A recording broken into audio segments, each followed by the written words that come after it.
flowers all day. Naku, I'm beginning to feel like a society matron.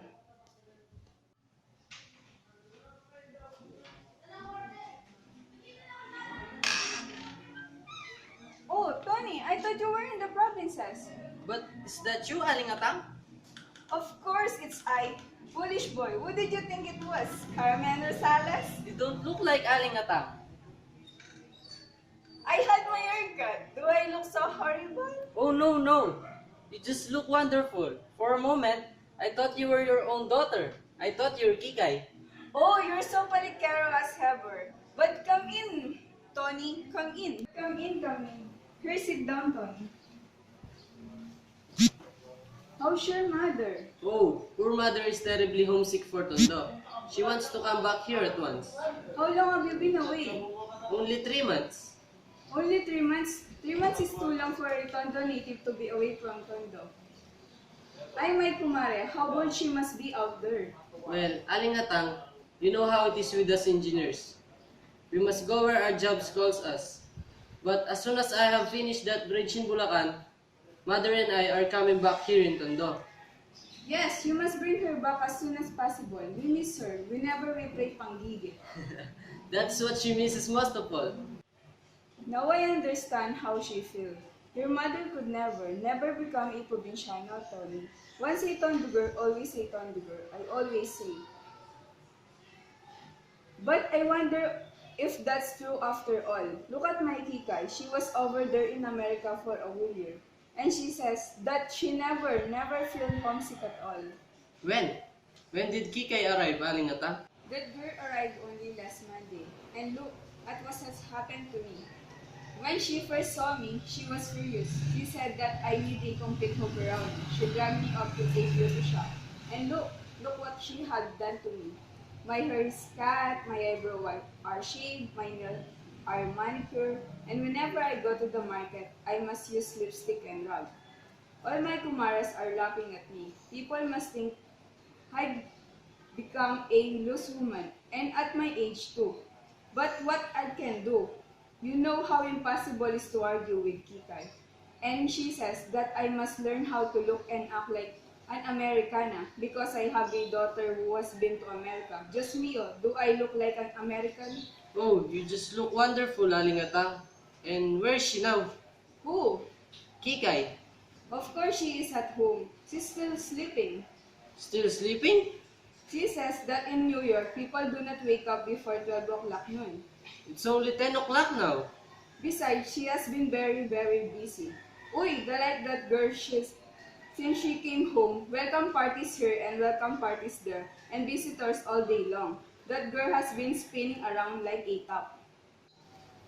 Well, will you please tell her I called to welcome her home? Oh, and will you please give her these flowers? But surely, you're not going yet, Tony. Why? You and she grew up together. Sit right down again, Tony. I will go and wake her up. Oh, please don't bother, Aling Atang. I can come back some other time. Wait right there, Tony. She'll be simply delighted to see her childhood friend. And she wants to thank you in person for this flower. How beautiful they are, Tony. How expensive they must be. Oh, they're nothing at all, Aling Atang. Oh, Tony. Oh, yes, Aling Atang. You must not call me Aling Atang. Why not? Kikay doesn't like it. She says I must tell people to call me Miss Mendoza. She says it's more civilized form of address, so, and especially in front of Kikay, you must call me Miss Mendoza. Yes, Aling. I mean, yes, Mrs. Mendoza. Well, wait just a minute and I will call Kikay. Oh, and Tony, Yes, Miss Mendoza. you must not call Kikay. Kikay. And what shall I call her? You must call her Francesca. Francisca? Not Francisca. Francesca. But why Francesca? She says that in New York, everybody calls her Francesca. That is how all those Americans in New York pronounce her name. And all she wants everybody here to pronounce it in the same way. She says it sounds so chichi, so Italian. Do you know that many people in New York thought she was an Italian? In Italian from California? So, be sure and remember, do not call her Kikay. She hates that name. Call her Francesca. Yes, Mrs. Mendoza. Now wait right here, Tony, while I call Francesca. Just me, oh. Never mind, Mrs. Mendoza. I'll answer it. Just tell them wait, Tony. Tony! Totoy! You old son of your father! You big carabao, you! Meron ba tayo dyan? You asked me that? And you look like a walking gold mine. How many teapots have you been looting, huh? Hoy hoy, more slowly there! It's you the police are out looking for. Impossible! I'm a reformed character. Make way for Tondo boys! Bang bang! Good to see you, old pal. Here, have a smoke. I thought you were in Bulacan, partner. Yes, I am. I came to say hello to Kikay. Tony, I've been hearing the most frightful things about that girl. So have I. People are saying that she has gone crazy. No, she has only gone in New York. New York? What was she doing in New York? Oh, studying her culture and beauty science. She got a diploma. Uy, imagine that, our dear old Kikay. Pardon me, but she's not Kikay anymore. She's Francesca. Francesca? Miss Tondo become Miss New York. Our dear old Kikay is now an American. Kikay? An American? Don't make me laugh. Why? I knew that girl when she was still selling rice cakes. Puto kayo dyan! Bili na kayo ng puto! Remember when we pushed her into the canal? She chased us all around the streets! Naku, how that girl could fight. Dear old Kikay!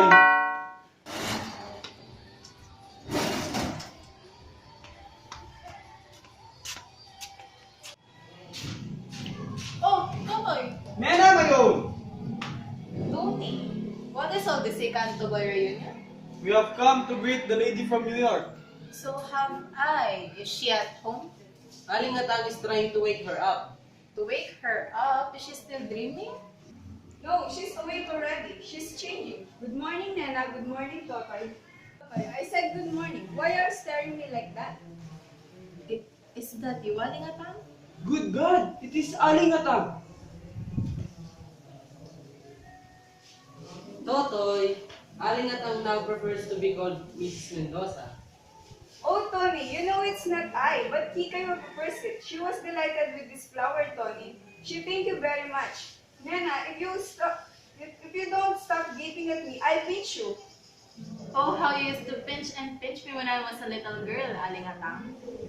You were a very naughty girl, always fighting with Kikay. You were all very naughty children. This one, especially, always sneaking into our backyard to steal mango from our mango tree. Do you still have the mango tree? Yes, still out there in our backyard. Come on, Nena! Let's steal their mangoes! Ma, you just try.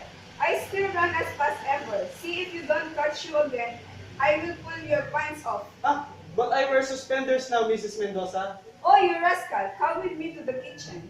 Why? To pull my pants off? No, idiot. I want you to help me to carry something. Aling Atang, don't prepare anything for us. We're not visitors, and besides, we're not hungry. It's only orange juice, Nena. I was preparing some for Kikay. She takes nothing else in the morning. She says that in New York, nobody eats breakfast. Come along, Totoy. Well, Tony, You shouldn't have come today, Nena. and why not? I haven't talked to Kikay yet. You haven't talked to Kikay yet? I thought that you were going to talk to her last night and tell her everything. I lost my nerve. I didn't come last night. Oh, Tony. Oh, Tony. Use your head, Nena. Whoever heard of a man breaking off his engagement with a girl? It's not usual. And my God, it's not easy. Are you in love with Kikay or with me? Of course, I'm in love with you. I'm engaged to you. Yes, and you are also engaged with Kikay. But that was a year ago. Oh, you wolf! Nena, you know I love you. Only you. How could you have the nerve to propose to me while you were still engaged to Kikay?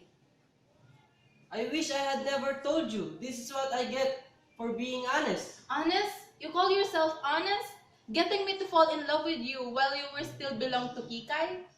I thought I didn't belong to Kikay anymore. It was only a secret engagement anyway. I proposed to her just before she left for America, and she said she must keep our engagement secret until she came back. But when she had been there a couple of months, she stopped answering my letters, so I considered myself as a free man again. Then you proposed to me. Yes. And then asked me to keep our engagement a secret? Because right afterwards, I found out that Kikay was coming back. Tony, I'm tired of being secretly engaged to you. What fun is it being engaged if you can tell anybody? Just give me a chance to talk to Kikay and explain everything to her. Then you and I will announce our engagement. Well, you better hurry. I'm getting impatient. The trouble is, how can I talk with Kikay now? Why not? Well, you are here and Totoy is here. You don't expect me to jilt Kikay in front of everybody, do you? You want me and Totoy to clear out? No. Just give me a chance to be alone with Kikay for a moment. I'll take care of Totoy. That's good. Just leave it to me. Puto kayo dyan! Bili na kayo ng puto! Listen everybody, here comes Kikay, but she prefers to be called Francesca.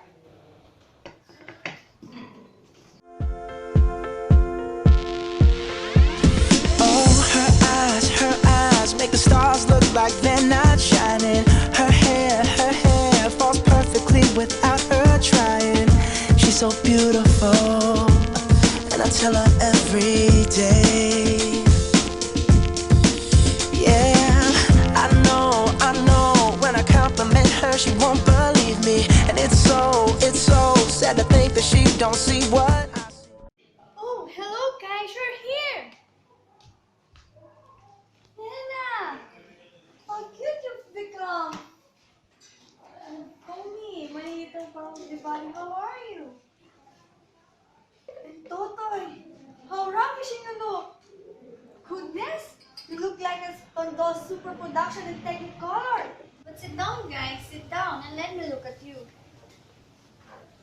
Oh, Momsy, What's the matter now? how many times must I tell you that never ever serve fruit juices in water glasses? I could not find those tall glasses you brought home. Oh, my poor little Momsy. She's so clumsy, no? But never mind, Momsy. Don't break her heart about it. Here, sit down. No, I must be going to the market. Oh, Momsy, don't forget my celery. I can't live without celery. I'm like a rabbit, munch all day. Well, if people you will excuse me. Tony, remember me to your mother. And remember, Momsy, a little bloom on the lips and a little bloom on the cheeks. Oh, Kikay, do I have to? Again, Momsy. Do I have to paint this old face of mine, Francesca? But how dreadfully she puts it. Momsy, what am I going to do with you? I give up. Poor Momsy, she's quite a problem. Anybody have a light? Mercy. Huh? I said mercy. Thank you in French. Merci! So, tell us about New York. Ah, New York. New York! How long did you stay there? Oh, 10 months, 4 days, 7 hours, and 21 minutes. And she's still there, in her dreams. Yes, I feel as if I were still there. Like I have never left it. Like I have lived there all my life. But I look around me, and I realize that no, I'm not there. I'm not in New York. I'm here. Here.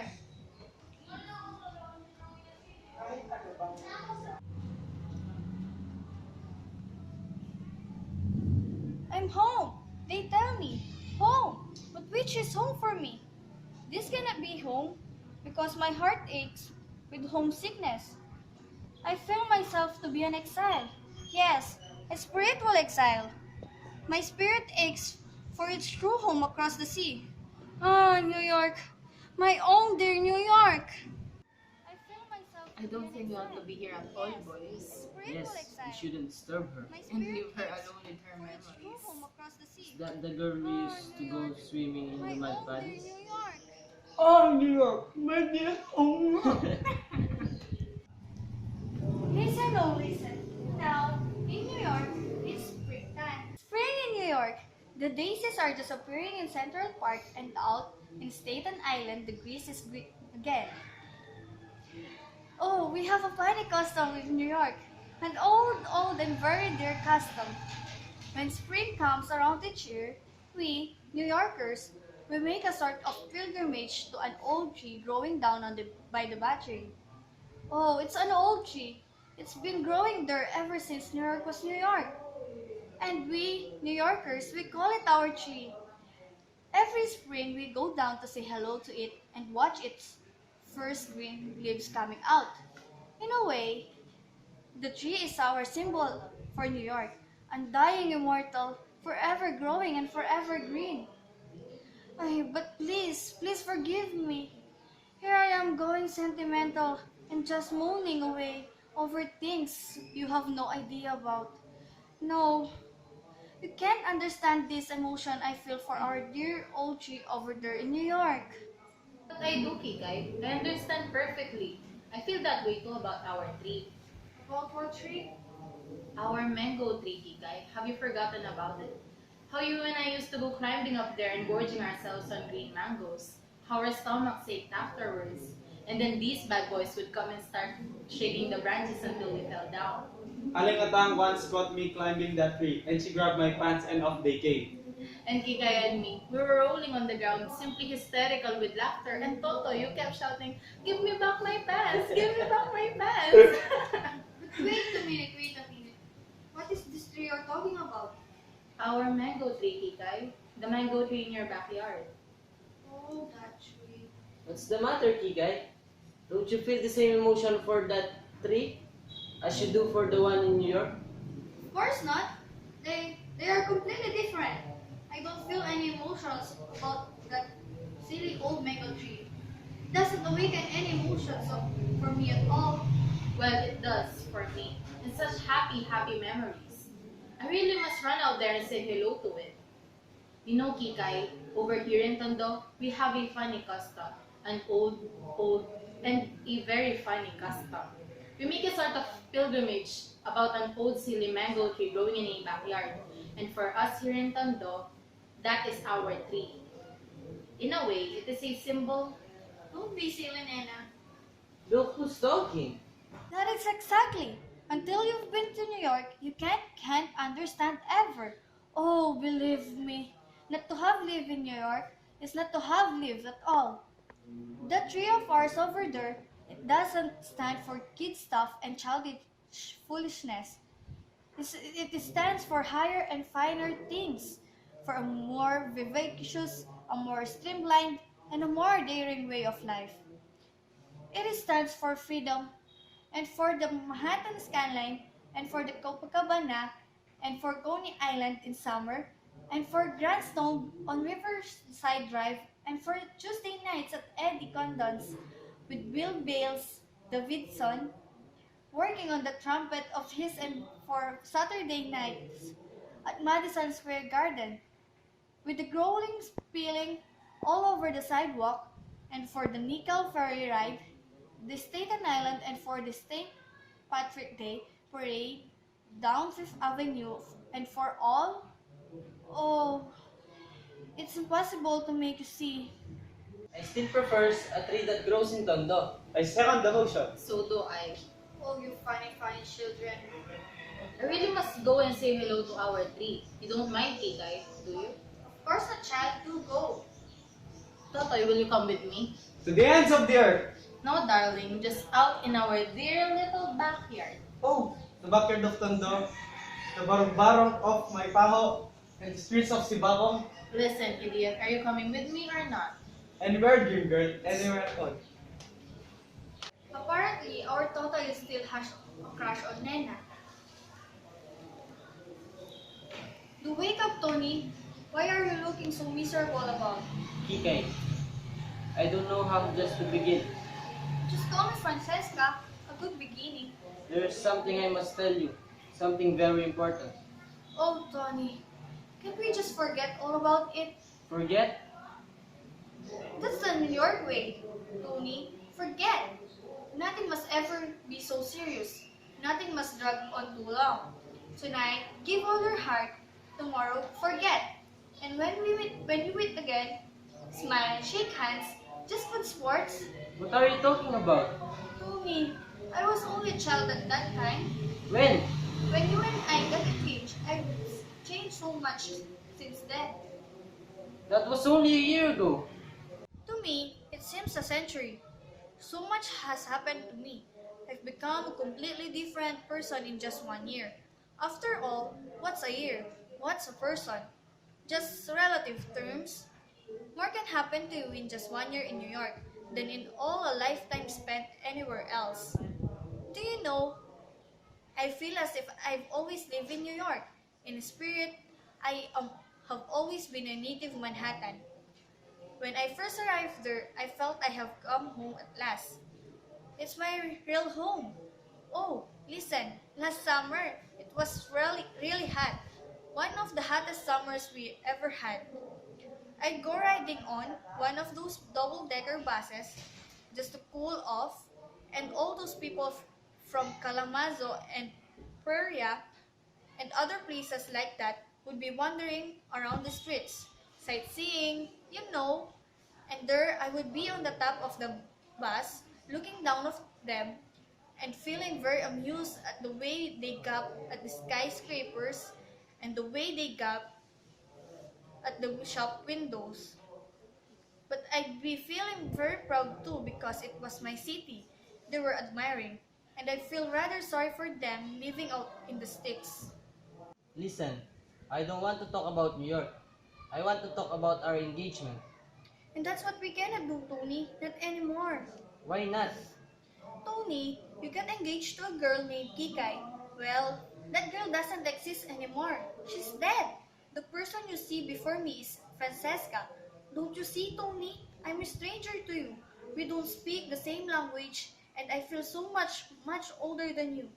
I'm a woman of the world. You are only a boy. I hate to hurt you, but surely you see that there can between us would be stark misogynous.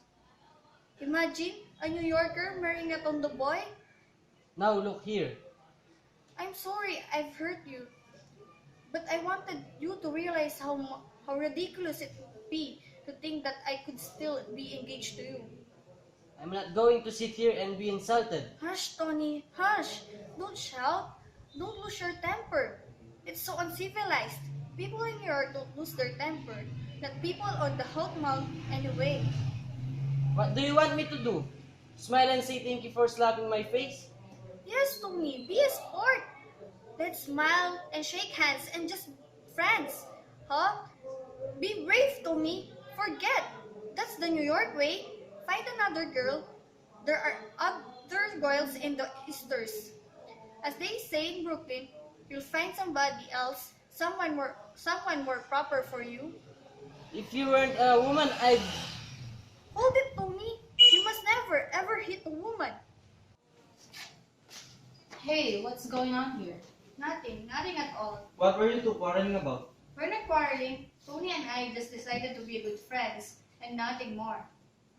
Tony, is this true? Yes! Good, now we can tell them. Tell us what? What's going on here? Tony and I are engaged. Engaged? Yes, we've been engaged for a month now. A month? Why? You. I did try to tell you, Kikay. I was trying to tell you. Can you speak about that? Hey, you're talking to my fiancé. Is that your fiancé? Oh no? And why not, huh? Because he's still engaged to me when he got engaged to you. But he's not engaged to you anymore. You said so yourself. But I didn't know all about this. Oh, the shame of it. Getting engaged to you when he's still engaged to me. Do I look that girl who'd let a man jilt her? Oh, you horrible master! Hey, I told you, he's my fiancé. Then this is not your fiancé until I released him. Remember, Kikay, it's uncivilized to lose one's temper. People in New York don't lose their temper, not people of the Houghton one anyway. I never felt so humiliated in all my life. I'll teach you to humiliate me. I told you, it's my fiancé. I tell you, he's not. He's engaged to me until I release him, and I haven't released him yet. You ought to be ashamed of yourself. You're just being a dog in the manger. You ought to be ashamed of yourself, stealing my man behind my back. What did you say? Totoy, pull them apart! Hey guys, stop! You keep out of this or I'll knock your head off. Naku, lumabas din ang pagkatondo. That's hussy, man-eater. How dare you slap her? What? She hit me first. Look what you've done to her! Are you trying to defend her? I hate you. I hate you. Shut up or I'll bash your mouth off! Hey, don't you talk to Nena that way. You keep out of this! He's more of a gentleman than you are. You take your hands off her. I told you to keep out of this! Oh, Totoy, you saved my life. Tony! Tony, open your eyes! Get away from here! Toy, take me away from here. Are you still engaged to him? I hate him. I never want to see him again in my life. Good, come on, let's go.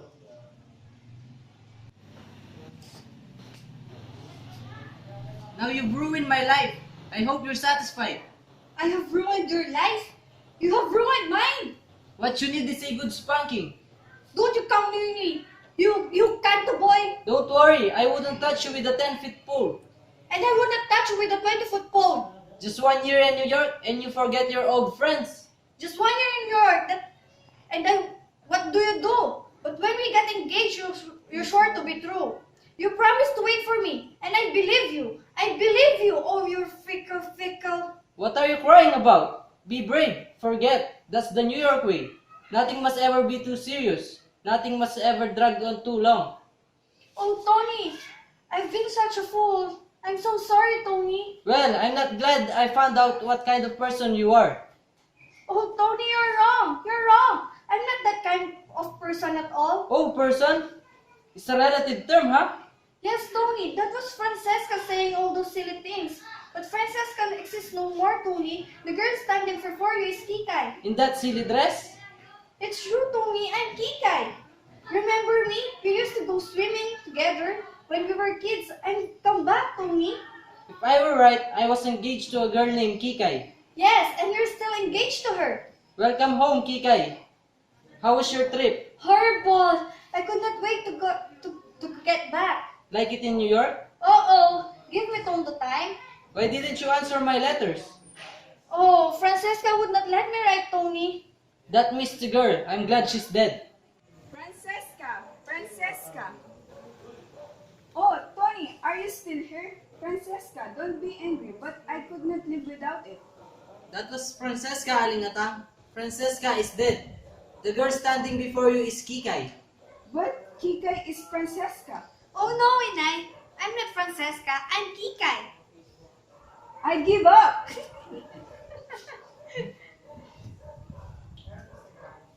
Sorry, darling. May I have this jogging with you, partner? The light, madam.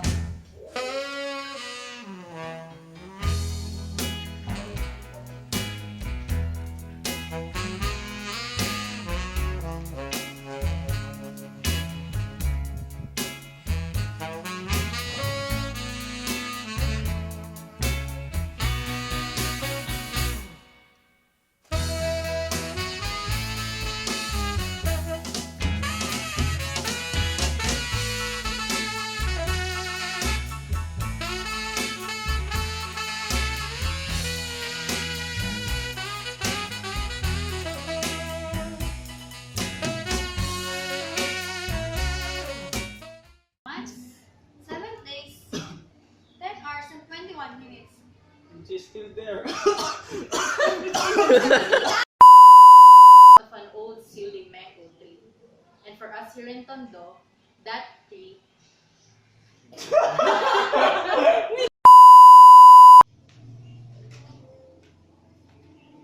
Oh, hello guys, you're here. Ay. Of yourself, stealing my man behind my back. What did you say? Totoy, pull them apart. Hey, stop, guys! You keep your There- my life. You beast.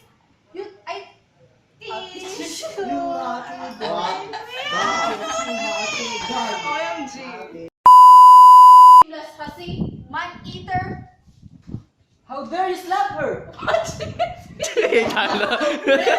Wala yung sinasabi ko! Tapos una ko nakita yung mukha ni Arrem. Aray, hindi na. Tanga! Nakangiti siya ganyan. First, Look what you've done to her! are you trying to defend her? Shut up! Oh, I hate you! I hate you! Shut up or I'll bash your mouth off! Takin ang Totoy. Wait! I hate you! Shut up or I'll bash your mouth off! Hey! Don't... Parang Oo nga, nakalimutan ko, no? I hate you! Shut up or I'll bash your mouth off! Hey! Don't you talk to Nena that way. You keep out of this! He's more of a gentleman than you are. You take your hands off her. I told you to keep out of this! Nakalimutan ko! Huwag ka nang tatawa na. Nakalimutan ko eh! Nakalimutan ko din sasabihin ko nun.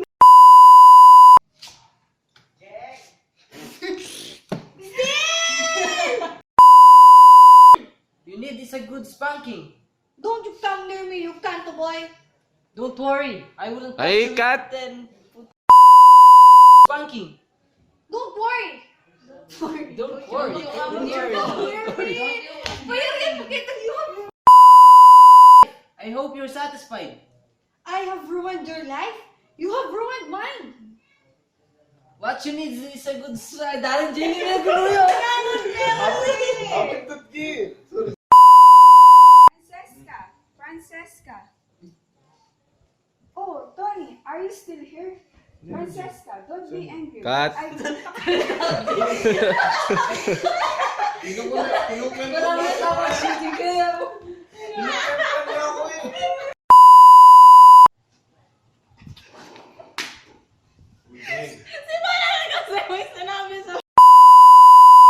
You ought to be ashamed of yourself. Stealing my man behind my back. What did you say?